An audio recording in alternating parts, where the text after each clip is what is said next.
Diabetes ఉండే వాళ్ళలో genital ఏరియాలో ఇన్ఫెక్షన్స్ రావడం అనేది చాలా కామన్. మగవాళ్ళలో అయితే పెనిస్ దగ్గర ఫోర్ స్కిన్ అనేది టైట్ అయిపోయి వెనక్కి రాకుండా అయిపోతుంది. అలాగే లేడీస్లో అయితే వెజనల్ ఏరియాలో ఫంగల్ ఇన్ఫెక్షన్స్ రావడం వల్ల ఆ జెనిటల్ ఏరియాలో దురద అనేది ఎక్కువగా ఉంటుంది. ఈ కంప్లైంట్స్ ప్రైవేట్ పార్ట్స్కి సంబంధించింది కాబట్టి జనరల్గా పేషెంట్స్ కూడా ఎక్కువగా డిస్కస్ చేయడానికి ఇష్టపడరు. అలాగే డాక్టర్స్ కూడా ఈ కంప్లైంట్స్ గురించి పేషెంట్స్ని అడగరు. దీనివల్ల పేషెంట్స్ లాంగ్ టర్మ్గా ఈ ప్రాబ్లమ్స్తో సఫర్ అవుతూ ఉంటారు. డయాబెటీస్ లేని వాళ్ళు అయినా సరే ఇప్పుడు నేను చెప్పిన కంప్లైంట్స్ వాళ్ళకు ఉంటే గనక ఫస్ట్ వాళ్ళు షుగర్ టెస్ట్ చేయించుకోవాలి. ఎప్పుడైతే మన బ్లడ్లో షుగర్స్ పెరుగుతాయో అవి యూరిన్లో కూడా బయటకు వెళ్తాయి కాబట్టి ఆ జెనిటల్ ఏరియాలో మనకి ఆ గ్లూకోజ్ ఎక్కడైతే ఎక్కువగా ఉంటుందో అక్కడ ఫంగస్ ఎక్కువగా గ్రో అయ్యి ఈ సిమ్టమ్స్ వచ్చే ఛాన్స్ ఉంటుంది. అండ్ నెక్స్ట్, డయాబెటీస్ ఆల్రెడీ ఉండి మెడిసిన్స్ వాడతా వాళ్ళకి ఇలాంటి కంప్లైంట్స్ వస్తే ఫస్ట్ మీ షుగర్స్ కంట్రోల్గా ఉందో లేదో చెక్ చేసుకోండి. కంట్రోల్గా ఉన్నా సరే ఈ కంప్లైంట్స్ వస్తున్నాయంటే మీరు వాడే మెడిసిన్స్ని ఒకసారి చెక్ చేసుకోవాలి.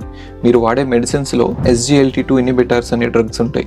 అంటే డపాగ్లిఫ్లోజిన్, ఎంపాగ్లిఫ్లోజిన్ ఇలాంటి డ్రగ్స్ ఏం చేస్తాయంటే మనకి బ్లడ్లో ఉన్న ఎక్కువగా ఉన్న షుగర్ని యూరిన్ ద్వారా బయటకు పంపిస్తాయి. అండ్ ఈ టాబ్లెట్స్ మన కిడ్నీని, హార్ట్ని కూడా ప్రొటెక్ట్ చేస్తాయి. కానీ ఈ టాబ్లెట్స్ వాడేవాళ్ళు ఈ టాబ్లెట్స్ యూరిన్ ద్వారా షుగర్ని బయటకు పంపిస్తాయి కాబట్టి మీరు యూరిన్కి వెళ్ళినప్పుడు ప్రతిసారి కూడా జెనిటల్ ఏరియాని వాటర్తో వాష్ చేసుకోవాలి. అలా ఎవరైతే జెనిటల్ హైజీన్ పాటించరో వాళ్ళకు కూడా షుగర్స్ కంట్రోల్గా ఉన్నా సరే ఈ కంప్లైంట్స్ ఉంటాయి. సో ఇలాంటి ప్రాబ్లం ఉన్న వాళ్ళు మీరు డాక్టర్ని కన్సల్ట్ చేస్తే ఈ మెడిసిన్స్ని టెంపరీగా స్టాప్ చేసి ఫంగస్ తగ్గడానికి మెడిసిన్స్ పెడతారు. అలా కాకుండా ఎవరికైతే సివియర్ సిమ్టమ్స్ ఉంటాయో వాళ్ళు ఈ మెడిసిన్స్ని స్టాప్ చేయకుండా ఎన్ని ఫంగల్ మెడిసిన్స్ తీసుకున్నా సరే వాళ్ళకి ఈ సిమ్టమ్స్ అనేవి కంట్రోల్ కావు.